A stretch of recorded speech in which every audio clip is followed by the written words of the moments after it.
പിതാവിന്റെയും പുത്രന്റെയും പരിശുദ്ധാത്മാവിന്റെ നാമത്തിൽ ആമേൻ. പ്രാർത്ഥിക്കുക. അമ്മേ പരിശുദ്ധ അമ്മേ, അമ്മേ പരിശുദ്ധ ദൈവമാതാവേ, അന്ന് അങ്ങ് കൃപാസനത്തിൽ പ്രത്യക്ഷപ്പെട്ട് വരാൻ പോകുന്ന മഹാദുരന്തത്തിൽ നിന്ന് രക്ഷപ്പെടാനും എല്ലാവർക്കും വേണ്ടി പ്രാർത്ഥിക്കുവാനും ആവശ്യപ്പെട്ടിട്ട് 20 വർഷം കഴിഞ്ഞ ഈ വേളയിൽ കൃപാസനത്തിലൂടെ ഞങ്ങൾക്കും ഈ ദേശത്തിനും അങ്ങ് മധ്യസ്ഥം തേടി തന്ന എല്ലാ അനുഗ്രഹങ്ങൾക്കും കൃപകൾക്കും ഞങ്ങളിപ്പോൾ ഹൃദയം നിറഞ്ഞ നന്ദി പറയുന്നു. അമ്മേ പരിശുദ്ധമേ, ജപമാല മാതാവേ, സകല പ്രാർത്ഥനയോടും ചേർത്ത് ഞങ്ങളിപ്പോൾ പ്രാർത്ഥിക്കുന്ന ഈ കുടുംബത്തിന്റെ പ്രത്യേക നിയോഗം. ഇന്നത്തെ ആവശ്യം മക്കളെ,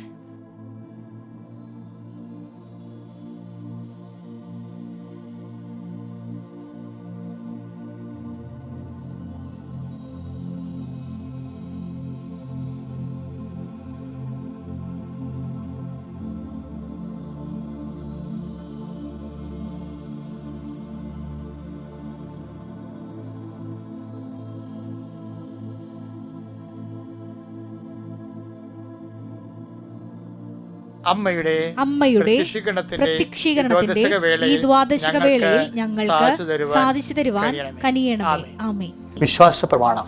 സർവശക്തനായ പിതാവും ആകാശത്തിന്റെയും ഭൂമിയുടെയും സൃഷ്ടാവുമായ ദൈവത്തിൽ ഞാൻ വിശ്വസിക്കുന്നു. അവിടുത്തെ ഏകപുത്രനും ഞങ്ങളുടെ കർത്താവുമായ ഈശോ മിശിഹായിലും ഞാൻ വിശ്വസിക്കുന്നു. ഈ പുത്രൻ പരിശുദ്ധാത്മാവിനാൽ ഗർഭസ്ഥനായി കന്യകാമറിയത്തിൽ നിന്ന് പിറന്ന് പൊന്തിയോസ് പീലാത്തോസിന്റെ കാലത്ത് പീഡകൾ സഹിച്ച് കുരിശിൽ തറയ്ക്കപ്പെട്ട് മരിച്ച് അടക്കപ്പെട്ട് പാതാളങ്ങളിൽ ഇറങ്ങി മരിച്ചവരുടെ ഇടയിൽ നിന്ന് 3-ാം നാൾ ഉയർത്ത് സ്വർഗത്തിലേക്ക് എഴുന്നള്ളി സർവശക്തിയുള്ള പിതാവായ ദൈവത്തിന്റെ വലതുഭാഗത്തിരിക്കുന്നു. അവിടെ നിന്ന് ജീവിക്കുന്നവരെയും മരിച്ചവരെയും വിധിക്കുവാൻ വരുമെന്നും ഞാൻ വിശ്വസിക്കുന്നു. പരിശുദ്ധാത്മാവിലും ഞാൻ വിശ്വസിക്കുന്നു. വിശുദ്ധ കത്തോലിക്കാ സഭയിലും പുണ്യവാന്മാരുടെ ഐക്യത്തിലും പാപങ്ങളുടെ മോചനത്തിലും ശരീരത്തിന്റെ ഉയർപ്പിലും നിത്യമായ ജീവിതത്തിലും ഞാൻ വിശ്വസിക്കുന്നു. ആമേൻ. സുഖസ്ഥനായ ഞങ്ങളുടെ പിതാവേ, അങ്ങയുടെ നാമം പൂജിതമാകണമേ. അങ്ങയുടെ രാജ്യം വരണമേ. അങ്ങയുടെ തിരുമനസ് സ്വർഗത്തിലെ പോലെ ഭൂമിയിലും ആകണമേ. അന്നു വേണ്ടുന്ന ആഹാരം ഇന്ന് ഞങ്ങൾക്ക് തരണമേ. ഞങ്ങളോട് തെറ്റ് ചെയ്യുന്നവരോട് ഞങ്ങൾ ക്ഷമിക്കുന്നത് പോലെ ഞങ്ങളുടെ തെറ്റുകൾ ഞങ്ങളോടും ക്ഷമിക്കണമേ. ഞങ്ങളെ പ്രലോഭനത്തിൽ ഉൾപ്പെടുത്തരുതേ, തിന്മയിൽ ഞങ്ങൾ രക്ഷിക്കണമേ. ആമേൻ. നന്മ നിറഞ്ഞ മറിയമേ, സ്വസ്തി. കർത്താവ് അങ്ങയുടെ കൂടെ സ്ത്രീകളിൽ അങ്ങ് അനുഗ്രഹിക്കപ്പെട്ടവളാകുന്നു. അങ്ങയുടെ ഉദരത്തിൻ ഫലമായി ഈശോ അനുഗ്രഹിക്കപ്പെട്ടവനാകുന്നു. പരിശുദ്ധ മറിയമേ, തമ്പുരാന്റെ അമ്മേ, പാപികളായ ഞങ്ങൾക്ക് വേണ്ടി ഇപ്പോഴും ഞങ്ങളുടെ മരണസമയത്തും തമ്പുരാനോട് അപേക്ഷിക്കണമേ. ആമേൻ. കർത്താവേ, നിന്റെ ഉന്നതമായ നാമത്തിന് സ്തോത്രം ചെയ്യുന്നു. കർത്താവേ, നിന്റെ വിശുദ്ധ പൗരോഹിത്യത്തെ മഹത്വപ്പെടുത്തണമെന്ന് പ്രാർത്ഥിക്കുന്നു. കർത്താവ്, സഭയിലുള്ള സാന്നിധ്യം നീ പ്രകടമാക്കണം. ഈശോയെ, 39 വർഷം ഞാൻ അർപ്പിച്ച കുർബാനയുടെ യോഗ്യതയാണ്. കൃപാസ്ഥാനത്താരെ ജീവനോടെ പ്രത്യക്ഷപ്പെട്ട പരിശുദ്ധ അമ്മയുടെ മാധ്യസ്ഥതയിൽ അങ്ങയുടെ മക്കൾ ഇപ്പോൾ ആശീർവദിക്കപ്പെടുന്നു. കർത്താവ്, ഈ ആശീർവാദം അവർക്ക് നിലനിൽക്കാൻ ഇടയാക്കണമെന്ന് പ്രാർത്ഥിക്കുന്നു. ഞാൻ നിലനിൽക്കുന്ന സ്നേഹത്തെ നിങ്ങൾ നിലനിൽക്കാൻ ഈശോ പറഞ്ഞില്ല കർത്താവേ.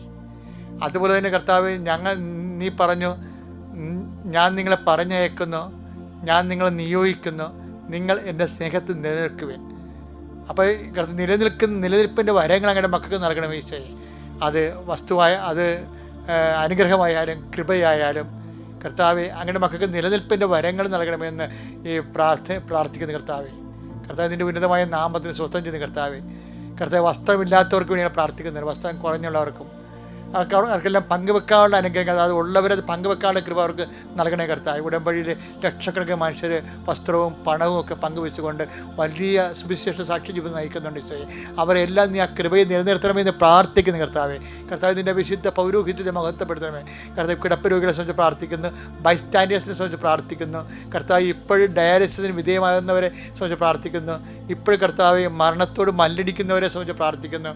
കർത്താവ്, ഇപ്പോഴും വെന്റിലേറ്ററിലായിരിക്കുന്നവരെ സംബന്ധിച്ച് പ്രാർത്ഥിക്കുന്നു. കർത്താവിൻ്റെ മാലാഖ അവരെ സന്ദർശിക്കുകയും ഈ പ്രാർത്ഥനയുടെ ശക്തിയാൽ കൃപാസന അൾത്താറെ ജീവനോടെ പ്രത്യക്ഷപ്പെട്ട പരിശുദ്ധ അമ്മയുടെ പ്രത്യക്ഷത്തിന്റെ യോഗ്യതയാണ്. ഇപ്പോഴ് കഠോരമായ മാനസിക പീഡകളിലും ഉറ്റവരും ഉടയവരും വേർപിരിഞ്ഞു പോയതിൻ്റെ സങ്കടങ്ങൾ ജീവിക്കുന്ന മരണ വീടുകളും മരണം കഴിഞ്ഞ വീടുകളിലും കർത്താവെ അങ്ങ് കയറിച്ചെല്ലുമെന്ന് പ്രാർത്ഥിക്കുന്നു. എൻ്റെ കർത്താവിൻ്റെ ഉന്നതമായ നാമത്തിൽ സഭയുടെ അധികാരത്തിൽ കുരിശിൻ്റെ അടയാളത്തിൽ മാരക രോഗങ്ങൾ, തീരാവേദികൾ, ജീവിത ദുരിതങ്ങൾ, കുഞ്ഞുങ്ങളെക്കുറിച്ചുള്ള ആദികൾ, ഭീതികൾ യേശു ക്രിസ്തുവിൻ്റെ നാമത്തിൽ മാറിപ്പോകൊണ്ട് പ്രാർത്ഥിക്കുന്നു. കർത്താവ്, മക്കളെ ഓർത്ത് വേദനിക്കുന്നവരെ, ഭർത്താവിനെ ഓർത്ത് വേദിക്കുന്നവരെ, ബന്ധുക്കളെ ഓർത്ത് വേദനിക്കുന്നവരെ, കേസിനെ ഓർത്ത് വേദനിക്കുന്നവരെ, കടങ്ങളെ ഓർത്ത് വേദനിക്കുന്നവരെ, ഇല്ലായ്മയെക്കുറിച്ച് ഓർത്ത് വേദനിക്കുന്നവരെ, പല കാര്യങ്ങളും കൃത്യമായിട്ട് ഡേറ്റ് ബൗണ്ടായിട്ട് കിട്ടേണ്ട കാര്യങ്ങൾ കിട്ടുമോ ഇല്ലയോ എന്നറിയാതെ ആദ്യം കൊള്ളുന്നവരെ, എല്ലാവരുടെ മേലും ദൈവത്തിൻ്റെ ഇന്നത്തെ ദിവസം കർത്താവിൻ്റെ കൃപ നിൻ്റെ ഉദ്യമങ്ങളെ ആശീർവദിക്കുകയും നിന്നെ ഉത്സാഹപരിതമാക്കുകയും ചെയ്യട്ടെ. എൻ്റെ കർത്താവിൻ്റെ ഉന്നതമായ നാമത്തിൽ കൃപാസ്ഥാനത്താറെ ജീവനോടെ പ്രത്യക്ഷപ്പെട്ട പരിശുദ്ധ അമ്മയുടെ മാധ്യസ്ഥതയിൽ ഞാൻ നിന്നെ ഇന്നത്തെ ദിവസം ആശീർവദിക്കുന്നു. എൻ്റെ മക്കളെ, ഇന്നത്തെ വചനം വിശുദ്ധ ലൂക്കായുടെ സുവിശേഷം 19:8. സക്കേവൂസ് എഴുന്നേറ്റ് പറഞ്ഞു, സക്കേവൂസ് എഴുന്നേറ്റ് പറഞ്ഞു, കർത്താവേ, ഇതാ എന്റെ സ്വത്തിൽ പകുതി ഞാൻ ദരിദ്രർക്ക് കൊടുക്കുന്നു. ആരുടെയെങ്കിലും വക വഞ്ചിച്ചെടുത്തിട്ടുണ്ടെങ്കിൽ 4 ഇരട്ടിയായി തിരിച്ചു കൊടുക്കുന്നു. ഇതൊക്കെ നമ്മൾ ഒത്തിരി കേട്ടുള്ളതല്ലേ. പക്ഷെ നിങ്ങൾ കേൾക്കാത്തൊരു കാര്യമാണ് അതുകൊണ്ട് ഞാൻ പറയാൻ ഉദ്ദേശിക്കുന്നത്. ഞാൻ ഉദ്ദേശിക്കണമല്ല, ഇന്നലെ ധ്യാനിപ്പിച്ചപ്പോഴേ ആൾക്കാരെ വെച്ച് ഈശോ പറഞ്ഞതാണ് സക്കേവൂസ് എന്താ സംഭവിച്ചതെന്ന്. സക്കേവൂസിനും മത്തായിക്കും സംഭവിച്ചത് എന്താണെന്നറിയാമോ? ഈ ചുങ്കക്കാരാണ് രണ്ടുപേരും, മത്തായി സക്കേവൂസും ചുങ്കക്കാരല്ലേ. അപ്പോൾ ഈ സക്കേവൂസിനെയും മത്തായിനെയൊക്കെ ജനങ്ങൾക്ക് ഭയങ്കര പുച്ഛമാണ്. അത് നിങ്ങൾക്ക് അറിയാമല്ല. കാര്യം എന്താ? ഇവരെ ടാക്സ് കളക്ടേഴ്സാണ്. ഇവർ ആർക്ക് വേണ്ടിയാണ് ടാക്സ് കളക്ട് ചെയ്യണത്? ഇത് ഇവരെ യജമാന രാജ്യമുണ്ട്, റോമ യജമാന രാജ്യമാണ്. ഇവർ അടിമകളാണ്. സീസറിന് ഒരു 10 രൂപ 10 നാണയം, സ്വർണ്ണ നാണയം കൊടുക്കണം, അതാണ് നികുതിയെങ്കിൽ ഇവന്മാരിവിടെ വന്നിട്ട് ഈ ടാക്സ് കളക്ടേഴ്സ്, അവിടെ ഇടനില വേറെ ഒത്തിരി പേരുണ്ടല്ലോ, ഗവർണർ വരെയുള്ള ആൾക്കാരുണ്ട് അതിൻ്റെ ഇടയിൽ. ഇവർക്കെല്ലാം അവരുടെ ആയിട്ടുള്ള ഓഹരി കിമ്പളം കൊടുക്കണം, കൈക്കൂലിയും കൊടുക്കണം. അപ്പം അതുകൊണ്ട് എന്ത് ചെയ്യും? ആ പാറല്ലേ ഈ പാവപ്പെട്ട ജനങ്ങൾക്ക് കൊടുക്കും. അവർ 10 പറയുമ്പോൾ ഇവർ 50 പിരിക്കും. പക്ഷേ ഈ കാർഷിക നഷ്ടവും കാലാവസ്ഥ ഭേദമൊക്കെ ഉണ്ടാകുമ്പോൾ, മഴയൊക്കെ കിട്ടാൻ വരുമ്പോൾ കാർഷിക വിളവൊന്നും ഉണ്ടാകത്തില്ല. പക്ഷേ എന്നാലും ഇവരെ കഴുത്തിന് കുത്തിപ്പിടിച്ച് ഇവിടെ കുടലും പണ്ടും പറിച്ചെടുക്കണ പോലെ അവർ ഈ നികുതിയും പിടിച്ചുകൊണ്ട് പോകും. അവർ തന്നില്ലെങ്കിൽ, കൊടുക്കാത്തവരൊക്കെ ഗുണ്ടകളെ വിട്ടുകൊണ്ട് അവർ തല്ലും. അപ്പോൾ അതുകൊണ്ട് ഭയങ്കര പേടി. ഇവർ അതിങ്ങനെ അരിച്ചവും പുച്ഛവുമാണ് ശരിക്കും ഈ ചുങ്കക്കാരോട്. അതാണ് ചുങ്കക്കാരും വേശ്യകളും എന്നൊക്കെ പറയണത്. യഹൂദന് അങ്ങനെയാണ്, അത്ര അറപ്പാണ് ഇവനോട്. അവർ ചുങ്കക്കാരെ കാണുമ്പോൾ. പക്ഷേ ആ അറപ്പ് മാറ്റാൻ വേണ്ടി കർത്താവ്, ഇവരിങ്ങനെ സോഷ്യലായിട്ട് ഡിപ്രൈവ്ഡ് ആയിട്ടുള്ള ഒരു വർഗമല്ലേ, ദൈവത്തിൻ്റെ ഒരു മനസ്സ് കണ്ടില്ലേ. സക്കേവൂസ് പറഞ്ഞ സക്കേവൂസേ, നിന്നെക്കുറിച്ചും ഈ മത്തായിനെക്കുറിച്ചൊക്കെ ഭയങ്കര അറപ്പാണ് ആൾക്കാർക്ക്. ഞാൻ ആ അറപ്പ് മാറ്റിത്തരാം. ഞാൻ നിങ്ങളുടെ വീട്ടിൽ വന്ന് നിങ്ങളുടെ കൂടെ നിന്ന് ഭക്ഷണം കഴിക്കുമ്പോഴേ നിങ്ങൾക്ക് മനസ്സിലാകത്തില്ലേ, ആൾക്കാർക്ക് മനസ്സിലാകത്തില്ലേ, നിങ്ങൾ ആ മുഖ്യധാരയിലേക്ക് നിങ്ങളെ കൊണ്ടുവരികയാണ്. ഈ സക്കേവൂസിനെയും മത്തായിനെയൊക്കെ സമൂഹത്തെ മുഖ്യധാരയെ കൊണ്ടുവരാൻ വേണ്ടി ചെയ്ത പരിപാടിയാണ്. അവിടെ പോയിരുന്ന പന്തിഭോജനം, അവിടെ പോയിരുന്ന ഭക്ഷണം കഴിക്കും. അപ്പോൾ ആൾക്കാർ വേദിക്കൊക്കെ അവിടെയൊക്കെ നോക്കിക്കും, ദേ കണ്ടാക്കണം, അതേ കണ്ട ആൾക്കാരൊക്കെ തലയൊക്കെ വെക്കും, ദേ വെറുക്കപ്പെട്ടവൻ്റെ അടുത്ത് പോയി ഭക്ഷണം കഴിക്കാണ്ടല്ലേ എന്ന് പറയുമ്പോൾ പരിചയമുള്ളവരൊക്കെ പറയും, അവരെ വീട്ടിൽ നിന്ന് വിളിക്കും, നിങ്ങളും വാ, അവരും വരും. അങ്ങനെ സക്കേവൂസിനെയൊക്കെ കർത്താവ് വൈറ്റ് വാഷ് ചെയ്യുകയാണ് ശരിക്കും പറഞ്ഞാൽ. എന്തൊരു സ്നേഹമാണല്ലേ കർത്താവിൻ്റെയൊക്കെ സ്നേഹമേ, നമുക്ക് സഹിക്കാൻ പറ്റത്തില്ല, അത്ര സ്നേഹമാണ്. അതുകൊണ്ട് അവസാനം സക്കേവൂസ് ഈ സ്നേഹം അനുഭവിച്ച് മറന്നുപോയി. കർത്താവിനെ പറഞ്ഞു, കർത്താവേ, ഞാൻ ഇനി ചെറുതാകാൻ പോവുകയാണ്. ഇവൻ ആൾക്കാരൊക്കെ പിരിച്ച് കണ്ടിച്ച് പണം കൊണ്ട് വലുതായിക്കൊണ്ടിരിക്കുകയാണ്. ആ പുള്ളിക്കാരൻ, ഞാൻ ഇനി ചെറുതാകാൻ പോവുകയാണ്, നീ എന്നിൽ വളർന്നാൽ മതി. പണ്ട് യോഹന്നാൻ അങ്ങനെ പറഞ്ഞില്ലേ? എന്താ പറഞ്ഞിരിക്കണത്? യോഹന്നാൻ 3:30 എടുത്തേ. അവൻ വളരുകയും, യോഹന്നാൻ പറഞ്ഞ അവൻ വളരുകയും ഞാൻ കുറയുകയും വേണം. അതാണ് സംഭവിച്ചത്. അത് പറഞ്ഞ അത് സക്കേവൂസ് എന്താ പറയുന്നത്? സക്കേവൂസ് പറഞ്ഞ ഇതാണ്, ഇനി കർത്താവ് തന്നെ അംഗീകരിക്കുകയും സമൂഹത്തിലുള്ള അറപ്പുകൾ മാറ്റിയെടുക്കുകയും തന്നെ ചേർത്ത് പിടിക്കുകയും ചെയ്തില്ലേ. അപ്പം അതുകൊണ്ട് എന്താണ്, ഇത്രയും സ്നേഹമുള്ളവന് ആ സ്നേഹം, ദൈവസ്നേഹം എന്നിൽ വളരണം. ഞാനെന്ത് ചെയ്യണം? ചതിക്കുകയും വഞ്ചിക്കുകയും എടുക്കണം. ഞാനിങ്ങനെ കുറയണം, എൻ്റെ ചതി കുറയണം, എൻ്റെ വഞ്ചന കുറയണം, കർത്താവിന് സ്നേഹം കൂടണം. അതാണ് യോഹന്നാൻ 3:30 പറയണത്. അവൻ വലുതാകണം, ഞാൻ കുറയണമെന്ന് പറയണത്. അപ്പം അതുകൊണ്ട് എപ്പോഴും നമ്മൾ ചെയ്യേണ്ടത് ദൈവത്തിൻ്റെ ഒരു സ്നേഹത്തിൻ്റെ രീതി അതാണ്. ആ സ്നേഹം കിട്ടാൻ വേണ്ടി നമ്മളിതുപോലെ നമ്മളെ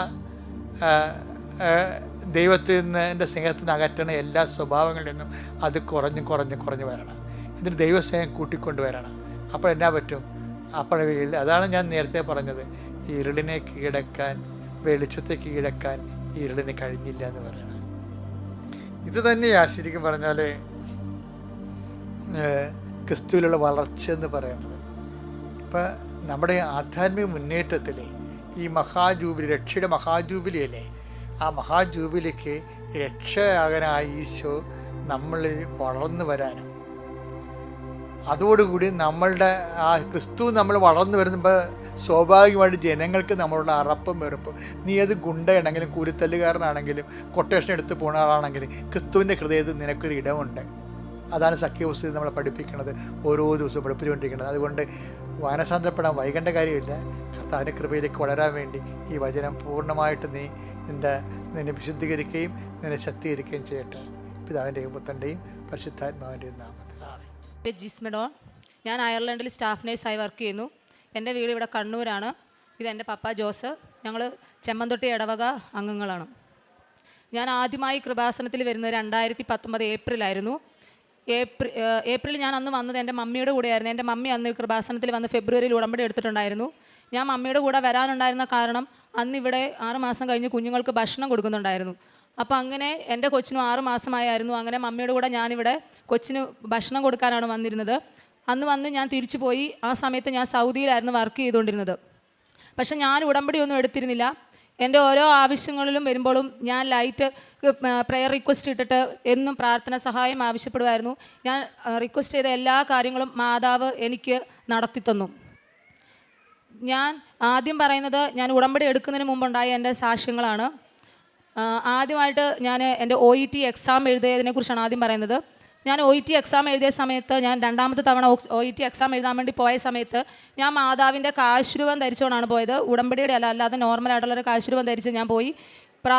പരീക്ഷയുടെ മുമ്പ് ഞാൻ വിശ്വാസ പ്രമാണം ചൊല്ലി പ്രാർത്ഥിച്ചുകൊണ്ടേയിരുന്നു. വീട്ടിൽ മമ്മിയാണെങ്കിലും തിരി കത്തിച്ച് വെച്ച് വിശ്വാസ പ്രമാണം ചൊല്ലി പ്രാർത്ഥിച്ചു. എൻ്റെ എക്സാം എനിക്ക് ഭയങ്കര ഡിഫിക്കൽട്ടായിരുന്നു.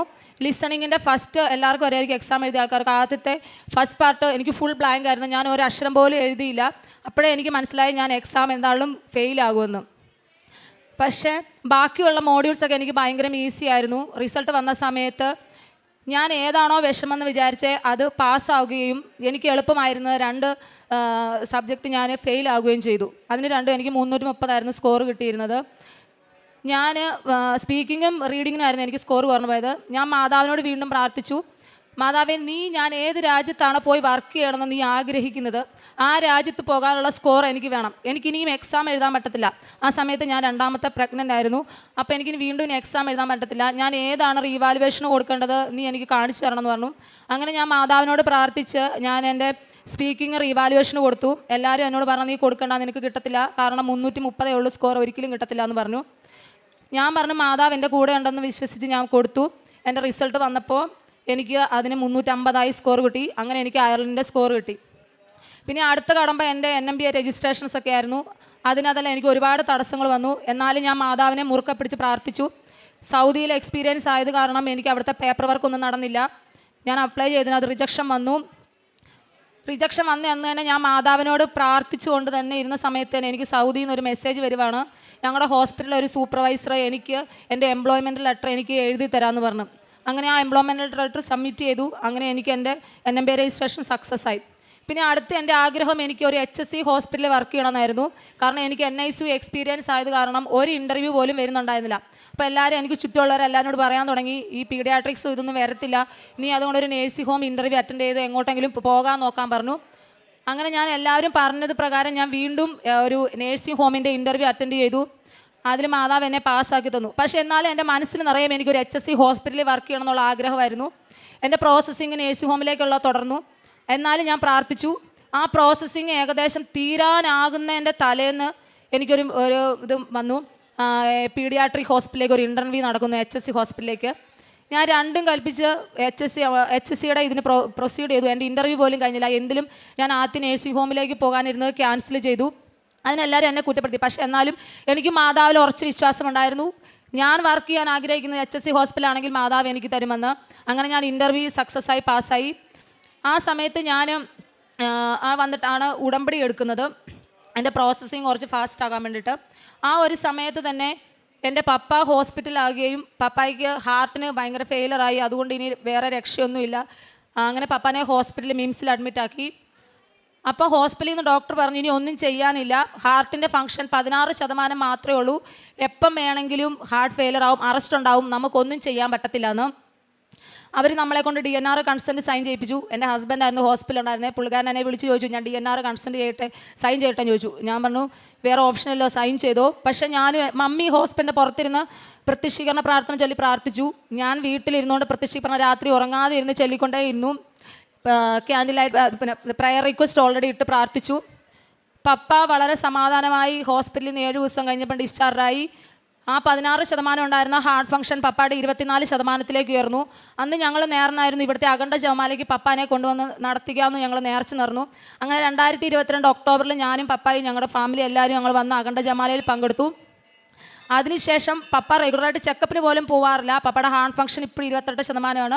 റെഗുലറായിട്ട് മെഡിസിൻ കഴിക്കുന്നു. 2022 മുതൽ ഇതുവരെ പപ്പായ്ക്ക് വേറെ ആരോഗ്യ പ്രശ്നങ്ങളൊന്നുമില്ല. അങ്ങനെ മാതാവ് വലിയ അനുഗ്രഹം തന്ന് ഞങ്ങളെ അനുഗ്രഹിച്ചു. അങ്ങനെ ആ അഖണ്ഡ ജപമാലയ്ക്ക് ശേഷം ഞാൻ വെച്ച് എന്തുകൊണ്ട് ഞാൻ ഉടമ്പടി എടുത്തില്ല, ഇത്രയും വലിയ അനുഗ്രഹങ്ങൾ എനിക്ക് മാതാവ് തന്നിട്ട്. അങ്ങനെ ഞാനും പപ്പായും കൂടെ നവംബർ 12 2022 ഇവിടെ വന്ന് ഉടമ്പടി എടുത്തു. ആ ഉടമ്പടി എടുത്തതിന് ശേഷമാണ് എനിക്ക് പിന്നെ കൂടുതൽ തടസ്സങ്ങൾ വന്നു തുടങ്ങി. എൻ്റെ AWSന് അപ്ലൈ ചെയ്തു, അത് റിജക്ഷനായി. അപ്പോൾ എനിക്ക് ഭയങ്കര സങ്കടമായി. ഞാൻ മാതാവിനെ പതുക്കെ കുറ്റം പറഞ്ഞു, ഞാൻ ഇത്രയും പ്രാർത്ഥിച്ചിട്ട് എന്താണ് എൻ്റെ ഇത് മാത്രം റിജക്ഷൻ, എനിക്ക് ഒത്തിരി അനുഗ്രഹങ്ങൾ തരുന്നുണ്ടല്ലോ, ഇത് മാത്രം എന്തുകൊണ്ടാണ് റിജക്ഷൻ ആയെന്ന്. അപ്പം മമ്മി പറഞ്ഞു നീ ഒരിക്കലും മാതാവിനെ കുറ്റപ്പെടുത്തരുത്, മാതാവിന് എന്തെങ്കിലും നല്ല കാര്യങ്ങളുണ്ടാവും നിനക്ക് തരാൻ വേണ്ടിയിട്ട്, അതുകൊണ്ടാണെന്ന് പറഞ്ഞു. അങ്ങനെ ഞാൻ വീണ്ടും ഇവിടെ വന്ന് ഉടമ്പടി പുതുക്കി മാതാവിനോട് വീണ്ടും പ്രാർത്ഥിക്കാൻ തുടങ്ങി. പ്രേക്ഷിത പ്രവർത്തനങ്ങളൊക്കെ നല്ലതുപോലെ ചെയ്യാൻ തുടങ്ങി. അങ്ങനെ ജൂലൈ മാസത്തിലേക്ക് എനിക്ക് പോകാനുള്ളതെല്ലാം റെഡിയായി, എൻ്റെ അപ്രൂവലായി വന്നു.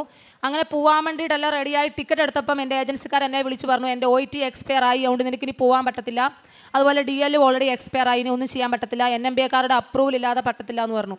ഒന്നേ നീ അവരെ കോൺടാക്ട് ചെയ്യണം. ഞാൻ ഒരുപാട് മെയിൽ അയച്ചു, എനിക്കൊരു റിപ്ലൈ പോലും വന്നില്ല. ഞാൻ രണ്ടും കൽപ്പിച്ച് മാതാവിനോട് പ്രാർത്ഥിച്ചുകൊണ്ട് ഒരു ദിവസം വൈകുന്നേരം ഇവിടുത്തെ ഇന്ത്യൻ ടൈം 5 മണിക്ക് ഞാൻ അയർലൻഡിലെ NMBAക്കാരെ വിളിച്ചു. അവർ കോൾ എടുത്ത് അവരോട് ഞാൻ കാര്യം പറഞ്ഞു. അവരെന്നോട് പറഞ്ഞു ഒരു കുഴപ്പമില്ല, നിൻ്റെ OIT വാലിഡാണോ, ഇവിടെ വന്ന് എക്സാം എഴുതി പിൻ നമ്പർ കിട്ടുന്നവരെ വാലിഡാണ്. അപ്പം ഞാൻ അന്നേരം ഒരു കാര്യം ചെയ്തു, ഞാൻ അവരോട് കോൾ ചെയ്ത സമയത്ത് അത് റെക്കോർഡ് ചെയ്തു. ശരിക്കും അങ്ങനെ ഒരു കോൾ റെക്കോർഡിങ് അലൗഡ് അല്ലായിരുന്നു. അപ്പോൾ ഏജൻസിക്കാരോട് ഞാൻ പറഞ്ഞു, അപ്പോൾ ഏജൻസിക്കാർ പറഞ്ഞു അതിനൊരു പ്രൂഫ് വേണമെന്ന് പറഞ്ഞു. അപ്പോൾ ഞാൻ പറഞ്ഞു ഇങ്ങനെ കോൾ റെക്കോർഡിങ് ചെയ്തിട്ടുണ്ട്. അപ്പോൾ അവർ പറഞ്ഞു അത് ഒരിക്കലും അലൗഡ് അല്ല, അവരറിഞ്ഞാൽ അത് വലിയ പ്രശ്നമാണെന്ന് പറഞ്ഞു. അങ്ങനെ ഞാൻ ആ കോൾ റെക്കോർഡിങ് എനിക്ക് ഏജൻസിക്കാരെ അയച്ചു കൊടുത്തു കഴിഞ്ഞപ്പോൾ അവർ പറഞ്ഞു ഓക്കെ, പക്ഷേ അവരുടെ ഒരു മെയിൽ വേണം. പക്ഷേ എനിക്ക് മെയിലൊന്നും വന്നില്ല. ഞാൻ മാതാവിനെ ഉറച്ച് വിശ്വസിച്ചു. കാരണം ഒരുപാട് തടസ്സങ്ങൾക്ക് കഴിഞ്ഞാണ് മാതാവ് എനിക്ക് ഞാൻ ആഗ്രഹിച്ച സ്ഥലത്തേക്ക്, അല്ലെങ്കിൽ മാതാവ് ആഗ്രഹിച്ച സ്ഥലത്തേക്ക് എനിക്ക് പോകാനൊരു ജോലി ശരിയാക്കി തന്നത്. അങ്ങനെ ഞാൻ അയർലൻഡിലേക്ക് പോയി. എൻ്റെ OIT എക്സാമും DL എക്സ്പയർ ആയതിനു ശേഷമാണ് ഞാൻ അയർലൻഡിലെത്തിയത്. ഞാൻ അവിടെ പോയി പരീക്ഷ എഴുതാൻ ഇവിടുന്ന് ട്രാവൽ ചെയ്യുന്നതിന് മുമ്പായിട്ട് എനിക്ക് NMBAയിൽ നിന്ന് വളരെ മിറാക്കിളായിട്ട് മെയിൽ വന്നു, നിൻ്റെ എക്സാമിൻ്റെ OIT എക്സാം ആൻഡ് DL വാലിഡാണ്, നിനക്കൊരു കുഴപ്പമില്ലയെന്ന്. അങ്ങനെ ഞാനത് ഏജൻസിക്കാർക്ക് അയച്ചു കൊടുത്തു. അവിടെ പോയി ഞാൻ എക്സാം എഴുതി, ഞാൻ രജിസ്റ്റേർഡ് നഴ്സായി ഇപ്പോൾ അവിടെ വർക്ക് ചെയ്യുന്നു. ഇനി ഞാൻ ഉടമ്പടിക്ക് ശേഷം ഞാൻ അയർലൻഡിൽ വർക്ക് ചെയ്തുകൊണ്ടിരിക്കുകയായിരുന്നു. ഞാൻ എൻ്റെ പ്രാർത്ഥനകളൊക്കെ ഞാൻ കണ്ടിന്യൂ ചെയ്ത് പോകുന്നുണ്ടായിരുന്നു. ഞാൻ പിന്നെ ഉടമ്പടി പുതുക്കിയിട്ടുണ്ടായിരുന്നില്ല, പക്ഷേ ഞാൻ എല്ലാ ദിവസവും പ്രാർത്ഥിക്കും. എനിക്ക് അയർലൻഡിൽ പോയി ഞാൻ താമസിച്ച വീട്ടിൽ എനിക്ക് വലിയൊരു മിറാക്കിളായിരുന്നു മാതാവ് ഒരുക്കിയിരുന്നത്. ഞാൻ ആ നിന്ന വീട്ടിലെ ആൾക്കാർ എൻ്റെ സെയിം നാട്ടുകാർ കണ്ണൂരിൽ നിന്നും, അതുമല്ല അവർ എന്നും ഉടമ്പടി പ്രത്യക്ഷീകരണ പ്രാർത്ഥന ചൊല്ലുന്നു, ഇവിടെ വന്ന് ഉടമ്പടി എടുത്ത ആൾക്കാരുമായിരുന്നു. അപ്പോൾ എനിക്ക് ഭയങ്കര സന്തോഷമായി, കാരണം എനിക്ക് എല്ലാ ദിവസവും അവരുടെ പള്ളിയിൽ പോകാനും പ്രാർത്ഥിക്കാനുള്ള അനുഗ്രഹം തന്നു. അങ്ങനെ എൻ്റെ ദിവസങ്ങൾ കടന്നുപോയി. ഞാൻ നാട്ടിൽ വന്നു, ജനുവരിയിൽ നാട്ടിൽ വന്നു. ആ നാട്ടിൽ വന്ന സമയത്ത് മമ്മിയുടെ വയറ് ചെറുതായിട്ടൊന്ന് വീർത്തിരിക്കുന്നത് പോലെ കണ്ടു. അങ്ങനെ ഞങ്ങൾ അതിൻ്റെ പുറകെ ഹോസ്പിറ്റലിൽ പോയി. ആ ഹോസ്പിറ്റലിൽ പോയ സമയത്ത് സ്കാനിങ് ഒക്കെ ചെയ്യുന്ന സമയത്ത് ഡോക്ടർ പറഞ്ഞാൽ ചിലപ്പം ക്യാൻസർ ആയിരിക്കുമെന്ന്. അപ്പം ഞാൻ പുറത്തിരുന്ന് മാതാവിനോട് പ്രാർത്ഥിച്ചു, മാതാവ് എൻ്റെ മമ്മിക്ക് ക്യാൻസർ വരരുത്, അങ്ങനെ വല്ല അസുഖം ഉണ്ടെങ്കിൽ അത് എനിക്ക് തന്നേക്ക് മാതാവേ എന്ന് പറഞ്ഞ് ഞാൻ പ്രാർത്ഥിച്ചു. മമ്മി സ്കാനിങ് ചെയ്യുന്ന സമയത്ത് മമ്മി പറഞ്ഞു മാതാവ് എൻ്റെ അടുത്ത് വന്നായിരുന്നു എന്ന് പറഞ്ഞു. ഞാൻ പുറത്തിരുന്ന് മൊത്തം വിശ്വാസ പ്രമാണം ചൊല്ലി പ്രാർത്ഥിക്കുമായിരുന്നു. അങ്ങനെ മമ്മിക്ക് വേറെ കുഴപ്പങ്ങളൊന്നും എല്ലാം നോർമലാക്കി മാതാവ് തന്നു. അതിനുശേഷം ഞാൻ തിരിച്ച് അയർലൻഡിലേക്ക് പോയി. ഒരു ജൂലൈ മാസം മുതൽ എനിക്ക് പെട്ടെന്ന് ചെറിയൊരു ശ്വാസമുട്ടലും നെഞ്ചുവേദനയും വന്നു. അങ്ങനെ ഞാൻ ഹോസ്പിറ്റലിൽ എനിക്ക് പോകാൻ ഭയങ്കര മടിയായിരുന്നു. അങ്ങനെ ഞാൻ ഡ്യൂട്ടിക്ക് എല്ലാ ദിവസം പോകുന്നുണ്ടായിരുന്നു. ആ ഡ്യൂട്ടിയുടെ അടുത്ത് എനിക്ക് ഭയങ്കരമായിട്ട് പെയിൻ ആയിരുന്നു. അപ്പോൾ അങ്ങനെ അവരെന്നോട് പറഞ്ഞു, ഞാൻ എൻ്റെ സാച്ചുറേഷനൊക്കെ ഞാൻ ഹോസ്പിറ്റലിൽ സ്വന്തമായി ചെക്ക് ചെയ്തു, എല്ലാം നോർമലാണ്. പക്ഷേ ഞാൻ പിറ്റേ ദിവസം എന്നെ ഹോസ്പിറ്റലിൽ നിന്ന് അവർ വഴക്ക് പറഞ്ഞിട്ട് ഞാൻ ഞങ്ങളുടെ അടുത്ത GPനെ പോയി കാണിച്ചു. GPനെ കാണിച്ചപ്പം GP എന്നോട് പറഞ്ഞു എമർജൻസിയാണ്, പെട്ടെന്ന് തന്നെ ഹോസ്പിറ്റലിലേക്ക് പോകണമെന്ന് പറഞ്ഞു. അപ്പം ഞാൻ എൻ്റെ കുഞ്ഞിനെ കൊണ്ടാണ് ഹോസ്പിറ്റലിൽ പോകുന്നത്. അപ്പോൾ എൻ്റെ അടുത്ത് ആരും എനിക്ക് കൂട്ടിനാരും ഉണ്ടായിരുന്നില്ല. ഞാൻ ഹസ്ബൻഡിനെ വേഗം ഡ്യൂട്ടിയിൽ നിന്ന് ഫോൺ വിളിച്ച് വരുത്തി ഞാൻ ഹോസ്പിറ്റലിൽ ചെന്നു. അവരവിടെ പോയി എനിക്ക് എക്സ്റേ എടുത്ത് കഴിഞ്ഞപ്പോൾ എന്നോട് പറഞ്ഞു എൻ്റെ ശ്വാസകോശത്തിൽ വെള്ളം കെട്ടുന്നുണ്ട്, പ്ലൂറൽ എഫ്യൂഷനാണ്, എത്രയും പെട്ടെന്ന് അഡ്മിറ്റ് ആവണം, അതിന് പിക്ടേൽ എന്ന് പറഞ്ഞൊരു ട്യൂബ് ഇട്ടിട്ട് ഫ്ലൂയിഡ് ഡ്രെയിൻ ചെയ്യണമെന്ന് പറഞ്ഞു. അങ്ങനെ എന്നെ ഹോസ്പിറ്റലിൽ അഡ്മിറ്റ് ആക്കി. അപ്പം ഞാൻ ആ ഹോസ്പിറ്റലിൽ അഡ്മിറ്റ് ആയ സമയത്ത് ഞാൻ മാതാവിനോട് പ്രാർത്ഥിച്ച്, ഞാൻ ആ ബൈബിൾ തുറന്നപ്പോൾ എനിക്ക് കിട്ടിയൊരു വചനമുണ്ട്, നീ എന്തായിരിക്കുന്നോ അത് ദൈവകൃപയാലാണ്. അപ്പോൾ എനിക്ക് ശ്വാസം മുട്ടുന്ന കാരണം എനിക്ക് പ്രാർത്ഥിക്കാൻ പറ്റുന്നത്. അപ്പം ഞാൻ മമ്മിയോട് പറഞ്ഞപ്പോൾ മമ്മി എന്നോട് പറഞ്ഞു, പരിശുദ്ധാത്മാവേ ശക്തി തരണമേ, നീ ഇന്ന് പ്രാർത്ഥിച്ചാൽ മതി എന്ന് പറഞ്ഞു. അങ്ങനെ ഞാൻ പ്രാർത്ഥിച്ചുകൊണ്ടിരുന്നു. 5 ദിവസം കഴിഞ്ഞ് എൻ്റെ എല്ലാ ബ്ലഡ് ഇൻവെസ്റ്റിഗേഷനും എല്ലാം എനിക്ക് നോർമലായിരുന്നു. അവർക്ക് അസുഖം എന്നാന്ന് കണ്ടുപിടിക്കാൻ പറ്റിയില്ല. എല്ലാം നോർമലായെന്നും പറഞ്ഞ് അവരെന്നെ ഡിസ്ചാർജ് ആക്കി. അവരെനിക്ക് ട്യൂബ് ഇട്ട സമയത്ത് ഓൾമോസ്റ്റ് 2 liters ഓഫ് ഫ്ലൂഡ് ഉണ്ടായിരുന്നു എൻ്റെ ലങ്സിൽ. അപ്പോൾ എന്നോട് ഡോക്ടർ പറഞ്ഞത് ഭയങ്കര മിറാക്കിളാണല്ലോ, ഇത്രയും ഫ്ലൂഡ് ഉണ്ടായിട്ടും നിനക്കൊരു റെസ്പിറേറ്ററി അറസ്റ്റ് ഉണ്ടായില്ല, ഇത് ഭയങ്കര ലക്കിയാണ്, നിൻ്റെ സാച്ചുറേഷൻ 100% കാണിക്കുന്നത്. അപ്പം ഞാൻ ഡോക്ടറോട് പറഞ്ഞൊരു കാര്യമുണ്ട്, എൻ്റെ മാതാവ് എൻ്റെ നെഞ്ചോട് ചേർന്ന് കിടക്കുന്നതുകൊണ്ട് എനിക്ക് വേറെ ഒരു ബുദ്ധിമുട്ടും ഉണ്ടാകത്തില്ല. മാതാവ് എൻ്റെ കൂടെയുണ്ട്, മാതാവ് എന്നെ രക്ഷിക്കുന്നു. അത് കഴിഞ്ഞ് ഞാൻ ഡിസ്ചാർജ് വീട്ടിൽ വന്നപ്പോൾ എനിക്ക് വീണ്ടും ചെറിയ ശ്വാസം മുട്ടലുണ്ട്. എല്ലാവർക്കും അറിയാമായിരിക്കും അയർലൻഡിലൊക്കെ ട്രീറ്റ്മെൻറ്റ് എന്ന് പറഞ്ഞാൽ ഭയങ്കര ഡിഫിക്കൽട്ടാണ്. അങ്ങനെ ഞാൻ എമർജൻസി ആയിട്ട് നാട്ടിലേക്ക് പോകുന്നു എൻ്റെ സിക്ക് ലീവിന്. ഇവിടെ വന്ന് എയർപോർട്ടിൽ ഇറങ്ങുമ്പോൾ എനിക്ക് വീണ്ടും ചെറിയ ശ്വാസം മുട്ടലായിരുന്നു. ഞാൻ സ്വന്തമായി പോയി എക്സ്റേ എടുത്തപ്പോൾ അതിന് വീണ്ടും എനിക്ക് ഫ്ലൂഡ് കിട്ടുന്നുണ്ട്. അങ്ങനെ ഞാൻ നെക്സ്റ്റ് ഡേ പൾമണോളജിസ്റ്റ് കണ്ണൂർ മിംസിൽ പോയി ഡോക്ടറെ കാണിച്ചു. ഡോക്ടർ എനിക്ക് എല്ലാ ഇൻവെസ്റ്റിഗേഷൻ ചെയ്തു, എല്ലാം നോർമലാണെന്ന് പറയുന്നു. അപ്പോൾ അത് കഴിഞ്ഞ് പറഞ്ഞാൽ എല്ലാം നോർമലാണെങ്കിൽ അടുത്ത് ഇനി ചെസ്റ്റിനകത്ത് ഒരു ട്യൂബ് ഇട്ടിട്ട് തൊറാക്കോസ്കോപ്പി ചെയ്യണമെന്ന് പറഞ്ഞു. എന്താണെന്നുള്ളത് നമുക്ക് ജസ്റ്റ് ചിലപ്പം TB ഇതായിരിക്കും, അത് കാരണം അതിന് ബയോപ്സിക്ക് അയക്കണം എന്ന് പറഞ്ഞു. TB ആണോ എന്ന് കണ്ടുപിടിക്കാം, കാരണം ചിലപ്പം ഫ്ലൂഡിനകത്ത് ഇത് കാണിക്കത്തില്ല എന്ന് പറഞ്ഞു. അങ്ങനെ ഫ്ലൂഡ് ടെസ്റ്റ് ചെയ്യാൻ നോക്കി തീരുമാനിച്ച് അഡ്മിറ്റ് ആവാൻ പറഞ്ഞു. ഞാൻ നേരെ വീട്ടിൽ വന്നു കഴിഞ്ഞപ്പോൾ എന്നോട് പപ്പ പറഞ്ഞു, നീ കൃപാസനത്തിൽ പോയി ഉടമ്പടി പുതുക്കിയിട്ട് മാത്രം അഡ്മിറ്റ് ആയാൽ മതി എന്ന്. അപ്പം ഞാൻ പപ്പായോട് പറഞ്ഞു, പപ്പ ഒന്നുകൊണ്ടും വിഷമിക്കേണ്ട, എനിക്ക് എന്താണെങ്കിലും ക്യാൻസർ ആയിരിക്കത്തില്ല. ഞാൻ അങ്ങനെ പപ്പയോട് ഉറച്ചു പറഞ്ഞു, എനിക്ക് അങ്ങോട്ട് ഒരു അസുഖം ഉണ്ടാവത്തില്ല എന്ന് പറഞ്ഞ് ഞാൻ അങ്ങനെ കൃപാസനത്തിൽ വന്നു. അഡ്മിറ്റ് ആകാൻ അവരെന്നോട് ഓഗസ്റ്റ് 7 അഡ്മിറ്റ് ആകാൻ പറഞ്ഞു. പക്ഷേ ഞാൻ ഓഗസ്റ്റ് 6 ഇവിടെ വന്നു, ഉടമ്പടി പുതുക്കി. അങ്ങനെ അച്ഛനെ കണ്ടു പ്രാർത്ഥിച്ചു. എന്താണ് അസുഖം എന്ന് കണ്ടുപിടിക്കാൻ വേണ്ടിയാണ് അച്ഛനെ കണ്ട് പ്രാർത്ഥിച്ചത്. അച്ഛനെ തലേ കൈ വെച്ച് പ്രാർത്ഥിച്ചു. എൻ്റെ നെറ്റിയിൽ തൈലം പൂശി എനിക്കൊരു കാശുരൂപം തന്നു. അത് ഞാൻ എൻ്റെ കൊന്തയിൽ തൂക്കി ഞാൻ പ്രാർത്ഥിക്കാൻ തുടങ്ങി. അങ്ങനെ ഞാൻ തിരിച്ച് വീട്ടിൽ പോയി. നെക്സ്റ്റ് ഡേ മോർണിംഗ് ഞാൻ ഹോസ്പിറ്റലിൽ അഡ്മിറ്റായി അവരെല്ലാം ചെയ്ത് കഴിയുമ്പോൾ അവർ പറഞ്ഞു, സ്കോപ്പ് ചെയ്യാൻ നേരത്ത് അവർ പറഞ്ഞു, ഒരുപാട് ഫ്ലൂഡ് ഉണ്ടായിരുന്നല്ലോ, ഇപ്പോൾ അത് കുറഞ്ഞാണ്. അപ്പം ഞാൻ വിചാരിച്ചു, ഓക്കെ മാതാവ് എന്നെ അനുഗ്രഹിച്ചു, എൻ്റെ ഫ്ലൂഡെല്ലാം ബാക്കി റിമൂവ് ആയി പോയല്ലോ എന്ന് പറഞ്ഞ് ഞാൻ സന്തോഷിച്ചു. കാരണം അവരെന്നെ സെഡേഷൻ ചെയ്യുന്ന സമയത്ത് എനിക്ക് കേൾക്കാമായിരുന്നു അവർ പറയുന്നത്. പക്ഷേ എന്നാൽ അവരെനിക്ക് ICD ഡ്രെയിനേജ് ഇട്ടു.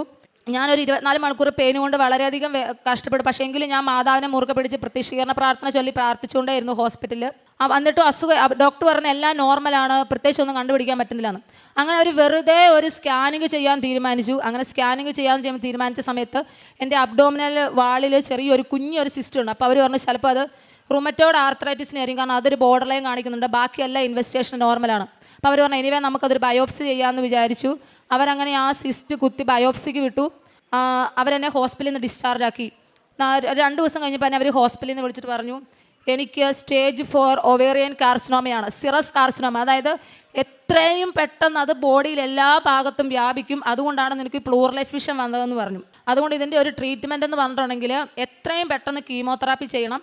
അതുകൊണ്ട് കീമോതെറാപ്പി ചെയ്തെങ്കിൽ മാത്രമല്ല, അതുമല്ല അബ്ഡോമിൻ്റെ അകത്തൊക്കെ കുറച്ച് സ്പ്രെഡ് ആയിട്ടുണ്ട്, അബ്ഡോമിൻ്റെ അകത്ത് കുറച്ച് ഫ്ലൂയിഡൊക്കെ കാണുന്നുണ്ട്, അതുകൊണ്ട് കീമോ മാത്രമേ രക്ഷയുള്ളൂ എന്ന് പറഞ്ഞു. പക്ഷേ എനിക്ക് അങ്ങനെ ഒരു അസുഖമാണെന്ന് പറഞ്ഞതിന് പേരിൽ ഞാൻ കരയോ വിഷമിക്കുകയോ ഒന്നും ചെയ്തില്ല. എനിക്ക് മാതാവ് ഭയങ്കരമായ ഒരു ശക്തി തന്നു. ഞാൻ മാതാവിനോട് എല്ലാ ദിവസവും പ്രാർത്ഥിച്ചുകൊണ്ടിരുന്നു. ഞാൻ ഇവിടെ ട്രീറ്റ്മെൻറ്റ് എടുക്കണം, എനിക്കറിയാം ഒരുപാട് പൈസ. പക്ഷേ എനിക്ക് അന്നേരം എൻ്റെ മനസ്സിൽ എൻ്റെ അയർലൻഡിലെ ഞങ്ങൾ വണ്ടി മേടിച്ച് ലോൺ എടുത്ത അതിനെക്കുറിച്ചായിരുന്നു എൻ്റെ മനസ്സിൽ ചിന്തകൾ വന്നത്. അപ്പം ഞാൻ വിചാരിച്ചു ഞാൻ തിരിച്ചു പോയേക്കാന്ന്. അങ്ങനെ ഞാൻ ആ സർജറിയുടെ പെയിനും വെച്ച് ഞാൻ ഒറ്റയ്ക്ക് അയർലൻഡിലേക്ക് തിരിച്ചു പോകാൻ തീരുമാനിച്ചു. അങ്ങനെ ഞാൻ തിരിച്ചു പോകാൻ എയർപോർട്ടിൽ എത്തിക്കഴിഞ്ഞപ്പോഴാണ് ഞാൻ വേറൊരു അനുഗ്രഹം എനിക്ക് മാതാവ് തന്നത്.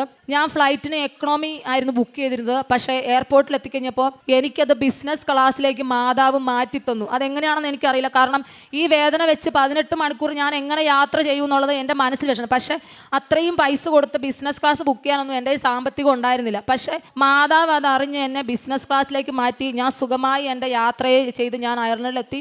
അങ്ങനെ മാതാവ് എനിക്ക് മുമ്പേ ഞാൻ അറിയാത്തവരെയും അറിയുന്നവരെയായ ആ ഹോസ്പിറ്റലിൽ, അയർലൻഡിലൊരു ഹോസ്പിറ്റലിൽ ഒരുക്കി തന്നു. ഞാൻ ചെന്ന നെക്സ്റ്റ് ഡേ തന്നെ എനിക്ക് ഡോക്ടറെ കാണാനും എനിക്ക് അപ്പോയിൻമെൻറ്റുകളെല്ലാം കിട്ടുകയും ചെയ്തു. പെട്ടെന്ന് തന്നെ അവർ പറഞ്ഞു ഓക്കെ, ഇവിടെ നിന്നുള്ള സ്ലൈഡ്സ് ഒന്നും ഞാൻ കൊണ്ടുപോയിട്ടുണ്ടായിരുന്നില്ല, അവർ തന്നെ അവിടുന്ന് വേഗം ചെയ്യാൻ തീരുമാനിച്ചു. പക്ഷേ എങ്കിലും എനിക്ക് CT സ്കാനും MRI ഒക്കെ ചെയ്യാൻ വേണ്ടി അവിടെ അപ്പോയിൻമെൻറ്റ് ഭയങ്കര ഡിലേ ആയിട്ട് കിട്ടത്തുള്ളൂ. അപ്പോൾ അവരുടെ ഇൻവെസ്റ്റിഗേഷൻ കൂടെ കഴിഞ്ഞ് കിട്ടും മാത്രമേ അവർ ട്രീറ്റ്മെൻറ്റ് സ്റ്റാർട്ട് ചെയ്യത്തുള്ളൂ. ഞാൻ മാതാവിനോട് പ്രാർത്ഥിച്ചു, മാതാവേ നീ എന്തെങ്കിലും എനിക്ക് വഴി കാണിച്ചു തരണം.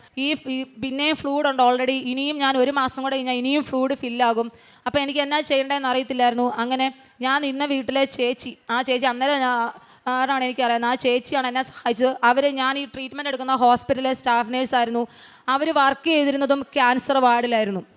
അങ്ങനെ ചേച്ചിയാണ് എനിക്ക് എല്ലാ കാര്യങ്ങളും ചെയ്തു തന്നത്. ചേച്ചി അവിടുത്തെ CT സ്കാൻ്റെ ആൾക്കാരെയും എല്ലാം സംസാരിച്ചു. അങ്ങനെ എൻ്റെ സെപ്റ്റംബറിൽ ചെയ്യേണ്ട CT സ്കാൻ ഓഗസ്റ്റ് അവസാനം തന്നെ ചെയ്തു. അപ്പം തന്നെ റിപ്പോർട്ട് കഴിഞ്ഞിട്ട് ഡോക്ടർ എന്നെ വിളിച്ചിട്ട് പറഞ്ഞു ഫ്ലൂയിഡ് ഫില്ലായിട്ടുണ്ട്, വീണ്ടും ട്യൂബ് ഇടണം, വന്ന് ഹോസ്പിറ്റലിൽ അഡ്മിറ്റ് ആവണമെന്ന്. ഞാൻ ധൈര്യത്തോടെ തന്നെ പോയി. പക്ഷേ എനിക്ക് ആ പിക്റ്റേൽ ഇടുന്ന വേദന ഭയങ്കര സഹിക്കാൻ പറ്റാത്ത തരത്തിലായിരുന്നു. ഞാൻ മാതാവിനോട് പ്രാർത്ഥിച്ചു. അപ്പോൾ ഈ അഡ്മിറ്റ് ആവുന്ന ദിവസം ഒരു ചൊവ്വാഴ്ചയായിരുന്നു. അപ്പം ഞാൻ അങ്ങനെ സ്കാനിങ് റൂമിലേക്ക് ചെന്നു. ഞാൻ ഉടമ്പടി സാക്ഷ്യം കേട്ടോണാണ് ചെല്ലുന്നത്. ആ ത്രൂ ഔട്ട് ആ പ്രൊസീജിയർ ചെയ്യുന്നിടം വരെ ഞാൻ ആ സാക്ഷ്യം കേട്ടുകൊണ്ടിരുന്നു. ആ സമയത്ത് പുറകിൽ നിന്ന് ഒരു നേഴ്സ് വന്നിട്ട് ഒരു നീല കളറുള്ള ബ്ലാങ്കറ്റ് വെച്ച് എന്നെ പൊതിഞ്ഞു. അപ്പം ഞാൻ വിചാരിച്ചു മാതാവ് എന്നെ ഒരു അത്ഭുതം, എനിക്കൊരു അടയാളമായിട്ട് കാണിച്ചു തന്നല്ലോ, നീല കളറാണല്ലോ എന്നെ പൊതിഞ്ഞിരിക്കുന്നതെന്ന്. അങ്ങനെ അവരെന്നെ വളരെ കംഫർട്ടബിളാക്കി. ആ പിക്റ്റേൽ ഇൻസെഷൻ ഞാൻ ഒരു വേദന പോലും അറിഞ്ഞില്ല. അതിനെനിക്ക് ശേഷം ഒരു ബയോപ്സി എടുത്തു. അതിനും ഞാനൊരു വേദന അറിഞ്ഞില്ല. അതിനുവേണ്ടി ഞാനൊരു പെയിൻ കില്ലർ പോലും എടുത്തില്ല. അപ്പോൾ അവിടെ അഡ്മിറ്റായ സമയത്ത് എനിക്കൊരു ബെഡ് കിട്ടുന്നില്ല. ട്രോളിയിലാണ് ഞാൻ നടന്നത്. ഞാൻ ഈ ട്യൂബ് വിട്ട് ട്രോളിയെ കിടക്കുക. അപ്പം ട്രോളിയെ കിടക്കാൻ ഭയങ്കര ബുദ്ധിമുട്ടായിരുന്നു. അപ്പം ഞാൻ മാതാവിനോട് പ്രാർത്ഥിച്ചു. അപ്പോൾ എൻ്റെ ഒരു ഫ്രണ്ട് വിളിച്ചപ്പോൾ ഞാൻ പറഞ്ഞു, എനിക്ക് ഇങ്ങനെ ട്രോളിയല്ല ഉള്ളത്, എനിക്ക് ഭയങ്കര ബുദ്ധിമുട്ടാണ് കിടക്കാൻ പറ്റുന്നത്. അവൾ അപ്പം തന്നെ അടുത്ത മാതാവിൻ്റെ പള്ളിയിൽ ചെന്ന് പ്രാർത്ഥിച്ചു. നെക്സ്റ്റ് ഡേ മോർണിംഗ് ആയപ്പോഴത്തേക്കും എനിക്ക് ചെറിയൊരു ജലദോഷം പോലെ. അവർ ടെസ്റ്റ് ചെയ്തപ്പോൾ എനിക്ക് കോവിഡ് പോസിറ്റീവാണെന്ന് പറഞ്ഞു. അപ്പം തന്നെ അവരെന്നെ ഒരു ഐസൊലേഷൻ റൂമിലേക്ക് മാറ്റി. എനിക്ക് ബെഡ് കിട്ടി. അപ്പോൾ ഞാൻ ഡോക്ടറോട് പറഞ്ഞു, ഡോക്ടർ പിറ്റേ ദിവസം ആയപ്പോഴത്തേക്ക് പിന്നെ എനിക്ക് റൂമിൽ വന്നതിന് ശേഷം എനിക്ക് വേറെ ഒരു സിംറ്റംസും ഇല്ല, ഞാൻ നോർമലാണ്. അപ്പം ഡോക്ടറിനോട് ഞാൻ പറഞ്ഞു എനിക്ക് കോവിഡ് തന്നത് മാതാവാണ്. കാരണം ഞാൻ ആ ട്രോളിയെ കിടന്ന് ഒരുപാട് കഷ്ടപ്പെട്ടായിരുന്നു. മാതാവാണ് എനിക്ക് കോവിഡ് പോസിറ്റീവ് ആക്കി തന്ന് എന്നെ റൂമിലേക്ക് മാറ്റിയത്. അപ്പോൾ അവരെന്നോട് പറയാം കോവിഡ് പോസിറ്റീവായിട്ട് ആദ്യമായി സന്തോഷിക്കുന്ന ഒരാളെ ഞങ്ങൾ ആദ്യമായിട്ടാണ് കാണുന്നതെന്നും. ഇനി അവിടുത്തെ ട്രീറ്റ്മെൻറ്റുകളെല്ലാം കഴിഞ്ഞു. എൻ്റെ റിപ്പോർട്ടുകളെല്ലാം വന്നു. ഫൈനൽ ഡയഗ്നോസിസ് ആയി എനിക്ക് സെറസ് കാർസിനോമ തന്നെയാണെന്ന്. അങ്ങനെ ഇമ്മീഡിയറ്റായിട്ട് എൻ്റെ ട്രീറ്റ്മെൻറ്റ് സ്റ്റാർട്ട് ചെയ്തു. സെപ്റ്റംബർ മുതൽ എല്ലാ ദിവസവും പ്രത്യക്ഷീകരണ പ്രാർത്ഥന മുടങ്ങാതെ ചൊല്ലി ഞാൻ ഓൺലൈനായിട്ട് ഉടമ്പടി ധ്യാനം കേൾക്കും. ആ ജൂലൈ മുതൽ ഒരിക്കൽ പോലെ എൻ്റെ ഉടമ്പടി ധ്യാനം മുടങ്ങിയിട്ടില്ല, പ്രത്യക്ഷീകരണ പ്രാർത്ഥനയും മുടങ്ങിയിട്ടില്ല. ഞാൻ എല്ലാ ദിവസവും ജപമാല ചൊല്ലും എനിക്ക് പറ്റുന്ന അത്രയും. ആ സമയത്ത് തന്നെ ഞാൻ അറിയാതെ എന്നെ ആരോ കൃപാസനത്തിൻ്റെ ഒരു ഗ്രൂപ്പ് ഉണ്ടായിരുന്നു അയർലൻഡിൽ. ആ ഗ്രൂപ്പിൽ എന്നെ ആഡ് ചെയ്തു. അങ്ങനെ അതിൻ്റെ അകത്ത് വഴി എനിക്ക് ജപമാല ചൊല്ലാനും പ്രാർത്ഥിക്കാനുമുള്ള അനുഗ്രഹം കിട്ടി. അങ്ങനെ ആ സമയത്ത് ഞാൻ എൻ്റെ ആൻറ്റി വിളിച്ചപ്പോൾ ആൻറ്റി എന്നോട് പറഞ്ഞു, നീ എന്നും മാതാവിനോട് പ്രാർത്ഥിക്ക്, കൃപാസന അമ്മ എന്നെ പ്രത്യക്ഷീകരണത്തിൻ്റെ സാക്ഷിയാകണമേ എന്ന് പ്രാർത്ഥിക്കാൻ പറഞ്ഞു. അപ്പോൾ അപ്പോൾ ആൻറ്റി പറഞ്ഞു നിനക്ക് പറ്റുവാണെങ്കിൽ നീ അങ്ങനെ എഴുതാൻ പറഞ്ഞു. അങ്ങനെ ഞാൻ എല്ലാ ദിവസവും അങ്ങനെ എഴുതാൻ തുടങ്ങി 33 തവണ. അങ്ങനെ 33 ദിവസം ഞാനത് എഴുതി. അതിനുശേഷം ഞാൻ വീണ്ടും എൻ്റെ 3 കീമോ കഴിഞ്ഞു. ഭയങ്കര അത്ഭുതമായിരുന്നു. ഡോക്ടർമാർക്കും അത്ഭുതം. എനിക്കൊരു സൈഡ് എഫക്റ്റും എൻ്റെ കീമോ ചെയ്ത സമയത്തുണ്ടല്ലോ, എനിക്കൊരു വേദനയുടെ മരുന്ന് എടുക്കുക അല്ലെങ്കിൽ ഒരു ഛർദിയോ അങ്ങനത്തെ ഒരു ബുദ്ധിമുട്ടും ഉണ്ടായിരുന്നില്ല. ഞാൻ എങ്ങനെയായിരുന്നു അതുപോലെ തന്നെ ഭയങ്കര ആക്റ്റീവായിട്ട് തന്നെ. അപ്പം ഡോക്ടർ പറഞ്ഞു ഇതൊരു ഭയങ്കര മിറാക്കിളാണല്ലോ, നിനക്കൊരു സൈഡ് എഫക്റ്റ് പോലും വരുന്നില്ലോ എന്ന്. അതുപോലെ തന്നെ ആ സമയത്ത് അവർ ബ്ലഡ് ഇൻവെസ്റ്റിഗേഷൻ ചെയ്യുന്ന സമയത്ത് സാധാരണ കീമോ ചെയ്യുമ്പോൾ പ്ലേറ്റ്ലെറ്റ് കൗണ്ട് കുറയും. എൻ്റെ ട്രീറ്റ്മെൻറ്റിൻ്റെ സമയത്ത് എൻ്റെ പ്ലേറ്റ്ലെറ്റ് കൗണ്ട് ഓരോ കീമോ ചെയ്യുന്ന സമയത്തും വളരെയധികം കൂടി വരുമായിരുന്നു ചെയ്തുകൊണ്ടിരുന്നത്. അങ്ങനെ എൻ്റെ റിപ്പീറ്റ് സ്കാൻ ചെയ്തു, നോർമലായി. അവർ സർജറിക്ക് വേണ്ടി എന്നെ എടുക്കാൻ തീരുമാനിച്ചു. ആ സർജറിയുടെ സമയത്ത് അവരെന്നോട് പറഞ്ഞു വളരെ കോംപ്ലിക്കേറ്റഡായ സർജറിയാണ്, വയറിനകത്ത് ഫുള്ള് സ്പ്രെഡ് ആയത് കാരണം നിൻ്റെ അവയവങ്ങളുടെ പകുതി നമ്മൾ റിമൂവ് ചെയ്യും, അതുപോലെ വയറ്റിൽ നിന്ന് പോകാൻ വേണ്ടി ട്യൂബ് ഇടുമെന്ന് പറഞ്ഞു. അങ്ങനെ എന്നെ അഡ്മിറ്റായി. എല്ലാ ഫോളോ അപ്പും ഞാൻ ഒറ്റയ്ക്കാണ് ഹോസ്പിറ്റലിൽ പോയത്. അങ്ങനെ അഡ്മിറ്റായി സർജറിക്ക് വേണ്ടി. അപ്പോൾ അന്ന് രാവിലെ എനിക്ക് വിഷമം വന്നു. കാരണം ഈ വയറ്റിൽ നിന്ന് പോകാനൊക്കെ ട്യൂബ് ഇട്ട് കഴിഞ്ഞാൽ നമ്മൾ ആരെങ്കിലും ഡിപ്പെൻഡ് ചെയ്യണം എപ്പോഴും. അപ്പോൾ എനിക്ക് ആ വിഷമം തോന്നി. പക്ഷേ ഞാൻ ആരോടും ഇതൊന്നും എൻ്റെ വീട്ടിൽ പോലും ആരോടും ഞാൻ ഷെയർ ചെയ്തിരുന്നില്ല. ഞാൻ എൻ്റെ ആൻറ്റീനെ വിളിച്ചു. ആൻറ്റിയോട് പറഞ്ഞു ഇങ്ങനെ എഴുതുന്നുണ്ട്. അപ്പോൾ ആൻറ്റി പറഞ്ഞു ഒന്നും വിഷമിക്കേണ്ട, മാതാവും ഈശോയും നിൻ്റെ കൂടെ വന്ന് സർജറി ചെയ്യാൻ അവിടെ വന്നിരിക്കുമെന്ന് പറഞ്ഞു. അപ്പോൾ എനിക്ക് കൃപാസനത്തിൻ്റെ ലോക്കറ്റ് ഉള്ളിലേക്ക് കൊണ്ടുപോകണമെന്ന് ആഗ്രഹം ഉണ്ടായിരുന്നു. പക്ഷേ ഞാനത് ഗോൾഡ് ചെയ്തിരിക്കുന്നതാണ്, അവരത് സമ്മതിക്കത്തില്ലായിരുന്നു. പക്ഷേ ആ സർജറിയുടെ എന്ന മാതാവ് വീണ്ടും ഇടപെട്ടു. ആ ഡോക്ടർ എന്നോട് ചോദിച്ചു നിനക്ക് എന്താ ഉള്ളിൽ കൊണ്ടുപോകണ്ടായി? ഞാൻ കൊണ്ടുപോകണം. അങ്ങനെ അവരൊരു ബോട്ടിലിനകത്തിട്ട് എൻ്റെ കൃപാസനം ഉടമ്പടി കാശ് രൂപ ഉള്ളിൽ സർജറി ത്രൂ ഔട്ട് സർജറി ചെയ്തു. എനിക്ക് ഓർമ്മയില്ല ഞാൻ സർജറി കഴിഞ്ഞ സമയത്താണോ സർജറിയുടെ മുമ്പാണോ, ഞാൻ എപ്പോഴോ മാതാവ് എൻ്റെ അടുത്ത് വരുന്നതായിട്ട് ഞാൻ കണ്ടു. അത് കഴിഞ്ഞ് സർജറി കഴിഞ്ഞപ്പോൾ ഞാൻ ഡോക്ടറോട് പറഞ്ഞു, സർജറിക്ക് മുമ്പ് ഡോക്ടറോട് പറഞ്ഞാൽ നിങ്ങൾ എന്ത് സർജറി വേണം ചെയ്തോ, എനിക്കൊരു പ്രശ്നമില്ല, എനിക്ക് പേടിയില്ല, മാതാവ് എൻ്റെ കൂടെ ഉണ്ടെന്ന്. അപ്പോൾ ഞാൻ ഇന്ന് ഹോസ്പിറ്റലിൽ പോകുമ്പോൾ എൻ്റെ ഒരു കുഞ്ഞ് മാതാവ് ഉണ്ടായിരുന്നു. അപ്പം ഡോക്ടർ ചോദിക്കും ഇതാണോ നീ പ്രാർത്ഥിക്കുന്നത് നിൻ്റെ മാതാവെന്ന്. ഞാൻ പറഞ്ഞു അതേന്ന് പറഞ്ഞു. അങ്ങനെ സർജറി കഴിഞ്ഞ പാടെ ഡോക്ടർ എന്നോട് പറഞ്ഞൊരു കാര്യമുണ്ട്, ലാപ്രോസ്കോപ്പി ചെയ്ത് നോക്കിയപ്പോൾ എൻ്റെ അബ്ഡോമിനൽ എവിടെയും സ്പ്രെഡ് ആയിട്ടുണ്ടായിരുന്നില്ല. എനിവേ അവരെനിക്ക് ടോട്ടൽ ഹിസ്റ്ററക്ടമി ചെയ്തു. അത് ബയോപ്സിക്ക് വിട്ടു. അതിൻ്റെ റിപ്പോർട്ട് വന്നപ്പം എൻ്റെ ഓവറിയിൽ മാത്രമേ ക്യാൻസർ ഉണ്ടായിരുന്നുള്ളൂ, ബാക്കി യൂട്രസിന് പോലും അഫക്റ്റ് ചെയ്തിട്ടുണ്ടായിരുന്നില്ല. അങ്ങനെ മാതാവ് വലിയൊരു അനുഗ്രഹം തന്ന് എന്നെ അനുഗ്രഹിച്ചു. അതിനുശേഷം വീണ്ടും പ്രശ്നങ്ങൾ വന്നു. അബ്ഡോമിനിൽ ചെറിയ ഫ്ലൂയിഡ് ഫില്ലെന്ന് പറഞ്ഞു. അപ്പോൾ അവർ പറഞ്ഞു ബ്ലാഡറിൽ ബ്രോക്കായിട്ടുണ്ട് സർജറിയുടെ സമയത്ത് വന്നു. ഞാൻ വീണ്ടും എന്നും ഉടമ്പടി തൈലം തൊട്ട് കുരിശ് വരച്ച് പ്രാർത്ഥിച്ചു. അതിന് വീണ്ടും അവർ സ്കാൻ ചെയ്തു, അത് വീണ്ടും നോർമലാക്കി തന്നു. അതിനുശേഷം വീണ്ടും കീമോ ചെയ്തു. ഒരു സൈഡ് എഫക്റ്റും കൂടാതെ നോർമലി ആയിട്ടുള്ള ഒരു ഇഞ്ചക്ഷൻ എടുക്കുന്ന പോലെ മാത്രമേ ഉണ്ടായിരുന്നുള്ളൂ എനിക്ക്. അതിനുശേഷം ഞാൻ തിരിച്ച് ഡ്യൂട്ടിക്ക് കയറാൻ വേണ്ടി പോകുമായിരുന്നു. അപ്പം ഡ്യൂട്ടിക്ക് കയറുന്ന സമയത്ത് വീണ്ടും എനിക്കൊരു പ്രശ്നം വന്നു. അവർ പറഞ്ഞു കീമോ ഒക്കെ ചെയ്ത് കാരണം ഇനി പ്രശ്നങ്ങളുണ്ട്, ഡ്യൂട്ടിക്ക് കയറുന്ന സമയത്ത് ഡിപ്പാർട്ട്മെൻറ്റ് ചേഞ്ച് ആകണമെന്ന്. അപ്പം ഞാൻ ഹോസ്പിറ്റലിലാത്തതുകൊണ്ട് ഞാൻ എൻ്റെ ഫ്രണ്ടിൻ്റെ അടുത്ത് ഉപ്പ് കൊടുത്തു വിട്ടിട്ട് അവിടെ ഇട്ട് പ്രാർത്ഥിച്ചു. ആ ഉപ്പിട്ട് പ്രാർത്ഥിച്ച സമയത്ത് എങ്ങനെയാണെന്നറിയില്ല, മാനേജർ 2 ആഴ്ച ലീവ് പോയി. ആ 2 ആഴ്ച കഴിഞ്ഞ് തിരിച്ച് വന്ന് കഴിഞ്ഞപ്പോഴത്തേക്ക് ഞാൻ എൻ്റെ ഓക്കുപേഷണൽ ഹെൽത്ത് ഡോക്ടറിനെ കണ്ടപ്പോൾ ഡോക്ടർ പറഞ്ഞു ഡിപ്പാർട്ട്മെൻറ്റ് മാറണ്ട, നിൻ്റെ എല്ലാ ബ്ലഡ് ഇൻവെസ്റ്റിഗേഷൻസും നോർമലാണെന്ന് പറഞ്ഞു. അങ്ങനെ പിന്നെ അവരെന്നോട് പറഞ്ഞു ഒരു 2 years ടാബ്ലറ്റ് കഴിക്കണം, അതൊരു ഫർദർ പ്രിവെൻഷന് വേണ്ടിയാണെന്ന്. പക്ഷേ മാതാവ് ഇത്രയും വലിയൊരു അനുഗ്രഹം എന്ന് എനിക്കറിയാം. ഇനി ഒരിക്കലും എൻ്റെ ജീവിതത്തിലേക്ക് മാതാവ് ക്യാൻസർ എന്ന് പറഞ്ഞ സെല്ലിനെ കൊണ്ടുവരത്തില്ലെന്ന്. കാരണം ഞാൻ എപ്പോഴും മാതാവിനോട് പ്രാർത്ഥിക്കായിരുന്നു, മാതാവേ ഈശോ 33 വയസ്സ് വരെയുടെ കൂടെ നീ ഉണ്ടായിരുന്നു, എൻ്റെ കൊച്ചിന് 3 വയസ്സും 6 വയസ്സും ഉള്ളൂ, അവർക്ക് ഒരു ഇതാകുന്നത് വരെ എനിക്ക് അവരുടെ കൂടെ ഉണ്ടാകാൻ നീ എന്നെ അനുഗ്രഹിക്കണം. ഞാൻ 33 വർഷമൊന്നും ചോദിക്കുന്നില്ല, അവർക്ക് അവരുടെ കാര്യങ്ങൾ സ്വന്തമായി ചെയ്യുന്നത് വരെ എനിക്ക് അവരുടെ കൂടെ ഉണ്ടാകുന്നവരെ എനിക്ക് ഒരു അസുഖവും നീ എനിക്ക് തരലേന്ന് മാതാവിനോട് പ്രാർത്ഥിച്ചു. അങ്ങനെ മാതാവ് വലിയൊരു അനുഗ്രഹം എനിക്ക് തന്ന് എന്നെ അനുഗ്രഹിച്ചു. എൻ്റെ ഡിപ്പാർട്ട്മെൻറ്റ് മാറേണ്ട വന്നില്ല. ഇപ്പോൾ റിപ്പീറ്റായിട്ട് കഴിഞ്ഞ മാസം ഞാൻ സ്കാനിങ്ങും എൻ്റെ ബ്ലഡ് ഇൻവെസ്റ്റിഗേഷനും ചെയ്തു. ഓരോ പ്രാവശ്യം ബ്ലഡ് ടെസ്റ്റ് ചെയ്യുമ്പോഴും എൻ്റെ ഹീമോഗ്ലോബിനും പ്ലേറ്റ്ലെറ്റും കൂടിക്കൊണ്ടിരിക്കുന്നു. എൻ്റെ CT സ്കാൻ എല്ലാം ഇപ്പോൾ നോർമലാണ്. ഡോക്ടർമാരെല്ലാം ഭയങ്കര ഹാപ്പിയാണ് എൻ്റെ കാര്യത്തിൽ. കാരണം ഇത്രയും വലിയൊരു മിറാക്കിൾ സംഭവിച്ചതിന് ഞാൻ ഈ സാക്ഷ്യം പറയാൻ വേണ്ടി മാത്രമാണ് നാട്ടിൽ വന്നത്. ഞാൻ ഈ അസുഖമായിട്ട് അവിടെ അയർനടി ചെന്ന സമയത്ത് നേഴ്സസ് മിനിസ്റ്ററുടെ പ്രോഗ്രാമിന് പോയ സമയത്ത് അവിടെ ഒരു ബ്രദർ വന്നായിരുന്നു. ആ ബ്രദറിനെ ഞാൻ ഒരിക്കലും മുമ്പ് കണ്ടിട്ടില്ല, ആ ബ്രദർ എന്നെയും കണ്ടിട്ടില്ല. അപ്പോൾ ആ ബ്രദർ എന്നോട് ചോദിച്ചു നിനക്ക് ഇങ്ങനെ ഒരു അസുഖം ഉണ്ടല്ലേ? അപ്പം ഞാൻ പറഞ്ഞു അതെ. അപ്പോൾ എന്നോട് പറഞ്ഞു നീ ഒന്നുകൊണ്ടും വിഷമിക്കണ്ട, നിന്നെ മാതാവ് അനുഗ്രഹിക്കുന്നുണ്ട്. ആലപ്പുഴ ഒരു കൃപാസനം എന്ന് പറഞ്ഞൊരു സ്ഥലമുണ്ട്, നീ അവിടെ പോയി പറ്റുവാണെങ്കിൽ നാട്ടിൽ പോയി ഒരു ഉടമ്പടി എടുത്ത് പ്രാർത്ഥിച്ചാൽ മതി. അപ്പം ഞാൻ ആ ബ്രദറിനോട് പറഞ്ഞു ഞാൻ കൃപാസനത്തിൽ ഉടമ്പടി എടുത്തതാണ്. അപ്പം എന്നോട് ആ ബ്രദർ ആ മാതാവ് നിന്നെ അനുഗ്രഹിക്കുന്നതായിട്ടാണ് കാണുന്നതെന്ന്. അതുപോലെ തന്നെ ആ മാതാവ് എന്നെ അനുഗ്രഹിച്ചു. പിന്നെ ഞാൻ ഒരു കാര്യം കൂടെ പറഞ്ഞായിരുന്നു, ഇവിടെ വന്ന് ഡിസംബർ 30 മുമ്പായിട്ട് എനിക്ക് സാക്ഷ്യം പറയണമെന്ന്. ആ ഡിസംബർ 30 മുമ്പ് തന്നെ എനിക്ക് മാതാവ് എനിക്ക് അനുഗ്രഹം തന്നു. അതുപോലെ എനിക്ക് അവിടുന്ന് ഇങ്ങോട്ട് വരാനുള്ള കുറച്ച് ബുദ്ധിമുട്ടുണ്ടായിരുന്നു, കുറച്ച് ഇൻവെസ്റ്റിഗേഷനും കാര്യങ്ങളും ഉള്ളതായത് കാരണം എൻ്റെ ബ്ലഡ് ടെസ്റ്റും കാര്യങ്ങളും. അപ്പം ഞാൻ മാതാവിനോട് പറഞ്ഞായിരുന്നു ഈ ഇവിടെ വന്ന് സാക്ഷ്യം പറയുന്നത് വരെ ഞാൻ എല്ലാ ദിവസവും 33 തവണ കൃപാസന അമ്മ എന്നെ പ്രത്യക്ഷീകരണത്തിൻ്റെ സാക്ഷിയാക്കണമേ എന്നാണ് ഞാൻ എഴുതിക്കൊണ്ടിരുന്നത്. അങ്ങനെ ഞാൻ ഇവിടെ വരുന്നിടം വരെ ഞാൻ എഴുതിയതാണ് എൻ്റെ ബുക്ക്. ഈ ബുക്കിൽ ഞാൻ എല്ലാ ദിവസവും എഴുതുന്നുണ്ടായിരുന്നു. അപ്പം നിങ്ങൾക്കും അസുഖങ്ങൾ വരുമ്പോൾ നിങ്ങൾ തളർന്ന് കരയാതെ ധൈര്യമായിട്ട് മാതാവിനോട് ചേർന്ന് പ്രവർത്തിക്കുക. യോഹന്നാൻ്റെ സുവിശേഷം 11-ാം അധ്യായം 4-ാം വാക്യം അത് റിപ്പീറ്റഡായി ചൊല്ലി പ്രാർത്ഥിച്ചാൽ നിങ്ങൾക്ക് ഉറപ്പായിട്ടും രോഗസൗഖ്യം കിട്ടും. കാരണം അതിനൊരു ഉത്തമ ഉദാഹരണമാണ് ഞാൻ. ഈ രോഗം മരണത്തിൽ പ്രതിദിക്കാനുള്ളതല്ല, പ്രത്യുത ദൈവമഹത്വത്തിനും ദൈവപുത്രൻ മഹത്വത്തിനും രൂപപ്പെടുന്നതിനു വേണ്ടിയാണ്. എൻ്റെ കാരുണ്യ പ്രവർത്തികൾ എന്ന് പറഞ്ഞിട്ടുണ്ടെങ്കിൽ ഞാൻ അയർലൻഡിൽ പോകുന്നതിന് മുമ്പ് ഞാനിവിടെ ഓൾഡ് ഏജ് ഹോമിലൊക്കെ പോയി അപ്പച്ചന്മാരെ കുളിപ്പിക്കാനും അവർക്ക് മരുന്ന് കൊടുക്കാനും ഒക്കെ പോകുമായിരുന്നു. പിന്നെ എൻ്റെ ചെറുപ്പകാലം മുതൽ എനിക്ക് ഇങ്ങനെ സഹായം ചെയ്യുന്നത് ഭയങ്കര ഇഷ്ടമായിരുന്നു. അപ്പം എനിക്ക് ജോലി കിട്ടിയ കാലം മുതൽ ഞാൻ മറ്റുള്ളവരെ സഹായിക്കുമായിരുന്നു എൻ്റെ സാലറിയിൽ നിന്ന് ഒരു അംശത്തിൽ നിന്ന്. ഇപ്പോഴും ഞാൻ അങ്ങനെ അത് ചെയ്യുന്നുണ്ട്. സാമ്പത്തികമായി ബുദ്ധിമുട്ടുള്ളവരെ സഹായിക്കുന്നു. ആർക്കെങ്കിലും എന്തെങ്കിലും സഹായം വേണമെന്ന് പറഞ്ഞാൽ എന്നെ കൊണ്ട് കഴിയുന്നതാണെങ്കിൽ ഞാൻ അത് എന്താണെങ്കിലും ചെയ്തു കൊടുക്കും. അപ്പം ഞാൻ എൻ്റെ ഹെൽത്തിനെ കുറിച്ച് ഒന്നും നോക്കാറില്ല.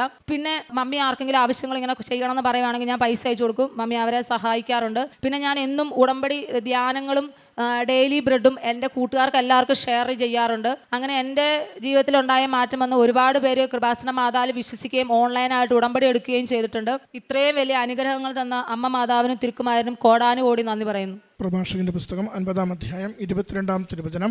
എല്ലായിടത്തും വൻകാര്യങ്ങൾ ചെയ്യുന്ന സകലത്തിൻ്റെയും ദൈവത്തെ വാഴ്ത്തുക, അവിടുന്ന് നമ്മെ ജനനം മുതൽ ഉയർത്തുകയും കാരുണ്യപൂർവ്വം നമ്മോട് വർത്തിക്കുകയും ചെയ്യുന്നു. ജിസ് മെഡോൺ എന്ന ഈ സഹോദരി തൻ്റെ പിതാവിനോടൊപ്പം ചേർന്ന് കുടുംബത്തിന് ലഭിച്ച വളരെ ഗൗരവമുള്ള വലിയ കാര്യങ്ങൾ ചെയ്യുന്ന പരിശുദ്ധമ്മയുടെ സവിശേഷമായ സംരക്ഷണത്തിന്, ഈശോയിൽ നിന്നുള്ള സൗഖ്യത്തിന് നന്ദി പറഞ്ഞുകൊണ്ട് അനുഭവങ്ങൾ സാക്ഷ്യപ്പെടുത്തുന്നു. ആദ്യം പിതാവിന് ലഭിച്ച രോഗസൗഖ്യത്തെയും ഹാർട്ട് അറ്റാക്കിന് വന്ന രോഗം ഭേദമായതിനെയും എല്ലാം മകൾ സാക്ഷ്യപ്പെടുത്തി. പിന്നെ മകളുടെ അയർലൻഡിൽ പോകുവാൻ വേണ്ടിയുള്ള OET പരീക്ഷാ വിജയത്തെയും തുടർന്ന് ആ പ്രോസസ്സിലുണ്ടായ തടസ്സങ്ങൾ അമ്മ മാതാവിൻ്റെ പ്രത്യേകമായ സംരക്ഷണയാൽ അത് മാറി വിദേശത്ത് പോകുവാനുള്ള വഴികൾ തുറന്നു കിട്ടിയതിനെയും മകൾ സാക്ഷ്യപ്പെടുത്തി.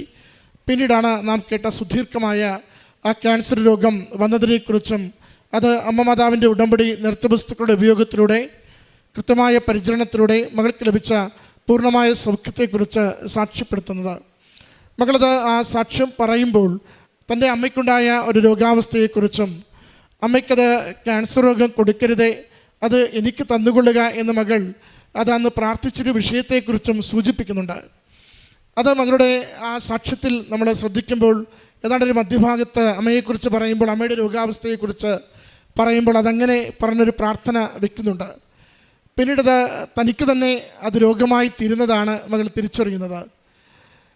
നമ്മൾ ഭാരങ്ങൾ ഏറ്റെടുക്കുവാൻ തയ്യാറുള്ളവരാകുമ്പോൾ ദൈവസന്നിധിയിൽ ഏത് വലിയ സഹനത്തെയും തൻ്റെ ജീവിതം കൊണ്ട് ഏറ്റെടുത്ത് അത് തൻ്റെ വിശുദ്ധീകരണത്തിനും ലോകത്തിൻ്റെ വിശുദ്ധീകരണത്തിനും മറ്റുള്ളവരുടെ നന്മയ്ക്കും വേണ്ടി അത് ഏറ്റെടുക്കുവാൻ തയ്യാറാകുമ്പോൾ അത് ചിലപ്പോൾ ഇത് നമുക്ക് വലിയ സഹനങ്ങളായി തീരുവാനുള്ള സാധ്യതയുണ്ട്.